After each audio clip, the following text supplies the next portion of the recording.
הרבה מאוד חיילים לוחמים, חיילות, נוסעים איתם.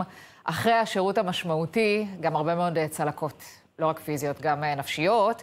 ומחקרים חדשים, באמת פורצי דרך, מראים שסמים פסיכדליים יעילים באמת בטיפול בפוסט-טראומה. אנחנו יודעים שהיו השערות כאלה, עכשיו מדובר על מחקרים.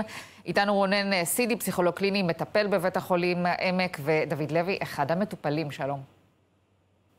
שלום, בוקר טוב. אז רונן, אנחנו גם מדברים בעיתוי גם מאוד מסוים, ותכף נדבר על ההקשר האקטואלי והרלוונטי לצערנו, אבל עד כמה מדובר באמת באיזושהי פריצת דרך, במחקרים שבאמת מצביעים על היעילות של הסמים הפסיכדליים?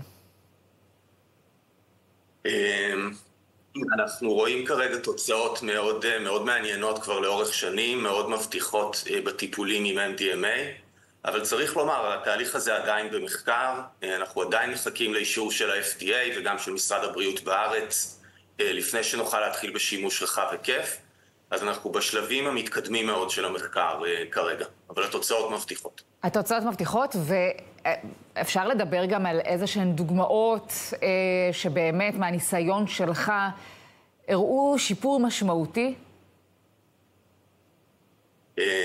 יש דוגמאות גם בארץ וגם בחו"ל. יש מספרים מאוד משמעותיים ממחקרים גם בארצות הברית וגם בישראל שנערכו בשנים האחרונות. אני יכול לספר שאנחנו בבית חולים העמק סיימנו עם מחזור ראשון של מטופלים עם MDMA, 5 מטופלים ראשונים, והתוצאות נראות מאוד מבטיחות. אנחנו כרגע רק בתחילת הדרך, אבל כן, יש כבר, ואני חושב שדודי פה יושב איתנו ויוכל להגיד. ותכף גם נדבר איתו, אבל הסיפור באמת הוא שבארץ יש לצערנו, כמו שאמרנו, קר פורה למחקר הזה, בגלל פוסט-טראומה מאוד משמעותית, שסוחבים כל כך הרבה לוחמים שראו יותר מדי דברים. תראה, הלוחמים חוזרים עם זיכרונות, מראות, קולות, תחושות קשות מאוד משדה הקרב, ואנחנו כולנו מנסים לעזור להם ככל יכולתנו, ופה בבית חולים העמק אנחנו באמת מנסים שיטה חדשנית יחסית לטיפול בפוסט-טראומה. אנחנו יודעים יותר ויותר על הטיפול ככל שאנחנו מתחילים איתו יותר, אבל ממה שאנחנו רואים, הוא עוזר מאוד למטופלים לגעת בזיכרונות קשים, במראות קולות שקשה להם מאוד לגעת בהם בטיפול קונבנציונלי, והחומר הזה עוזר לנו לפריצת דרך בעצם בטיפול, שאחריה אנחנו יכולים להמשיך כבר בטיפול קונבנציונלי רגיל. מעניין, וטוב, יש מישהו שבאמת יכול לספר לנו. דוד, בעצם אתה מגיע אחרי חוויות, נקרא לזה ככה, לא פשוטות שאתה עובר במהלך השירות הצבאי שלך בדובדבן, לא יודעת עד כמה גם תרצה להרחיב. עובר 7 שנים, תקן אותי אם אני טועה, של טיפולים קונבנציונליים, פסיכולוגיים, שאני מניחה שיש להם השפעה, אבל כנראה לא מספיק. מה רגע פריצת הדרך מבחינתך?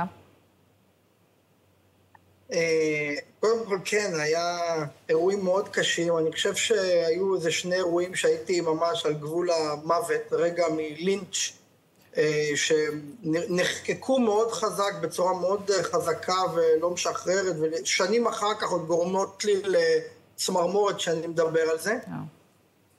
ואז הייתי מטופל אצל משה טלמון, באמת 7 שנים כמו שאמר, ובדיעבד הוא אמר לי שהוא החליט לשלוח אותי לטיפול הזה בשוויץ באמצעות MDMA, כי הוא הרגיש שהוא לא זז לשום מקום.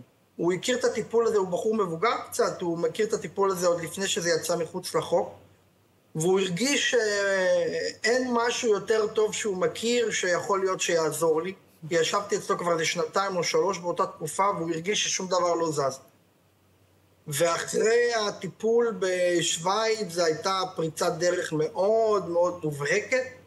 נגיד, הנושא הכי מובהק היה משהו שפשוט, הוא לאו דווקא המרכזי, פשוט קל להסביר אותו במילים. היה לי איזה פיצוץ עם אחי, אחד מיני רבים, ולא דיברנו 1.5 שנה, ולא הייתי מוכן לדבר איתו. הייתי ככה בכעס שהיה קשה מאוד לשחרר. ומיד אחרי הטיפול התקשרתי אליו, והוא אסף אותי מהשדה. והשלמנו, ואנחנו עד היום בקשר, ואפילו עושים כל מיני דברים ביחד, מעבר לרק אחים. זאת הייתה ממש פריצת דרך דרמטית. מדהים. ועד כמה שאתה יכול לקחת אותנו באמת לתחושות האלה, לא רוצה להיכנס לך לחיים, מניחה שלא בדיוק חווית חוויית לקיחת סמים פסיכדליים לפני הטיפול הזה, הנחה השערה מבוססת ומושכלת. אתה לוקח את התרופה הזאת, נקרא לזה ככה, ומה קורה? תשמעי, קודם כל לא לקחתי סמים לפני כן בכלל. אני זוכר שפעם אחת שלחו אותי למכונת אמת באיזה מבחנים לאיזו יחידה מיוחדת אחרי הצבא, כי לא האמינו שלא נגעתי בכלום. אבל באמת לא נגעתי בכלום אף פעם, ועד שאני מגיע לשם, גם אז אני חושש, ואפילו הידיים רועדות לפני שאני לוקח את הכדור.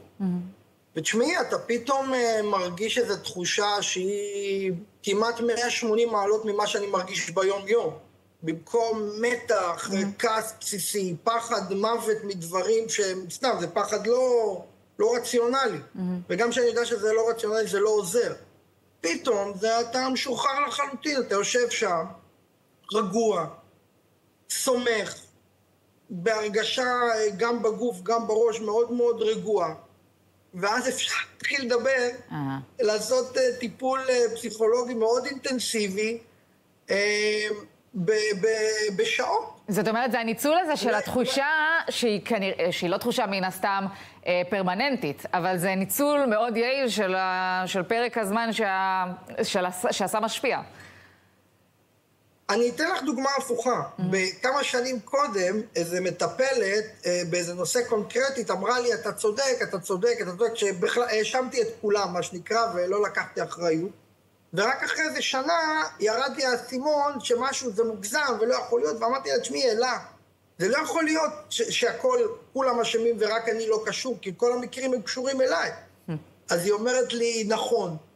ואמרתי לה, אז למה את שנה וחצי יושבת ואומרת לי שאני צודק, ומה פתאום, ואצלי אין שום בעיה?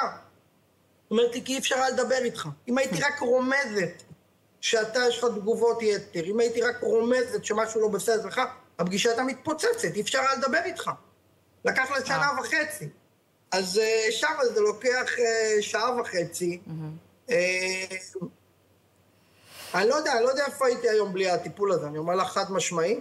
ואני חייב הערה אחת, למיטב, גם מהניסיון האישי שלי וגם לידיעתי, לא מדובר בסמים פסיכידליים, מדובר ספציפית ב-MDMA, שאני יודע שהוא הוכרז על ידי ה-FDA כפורץ דרך, שיש כבר איזה 3,000 נסיינים עם 0 תקלות, וגם במישור האישי.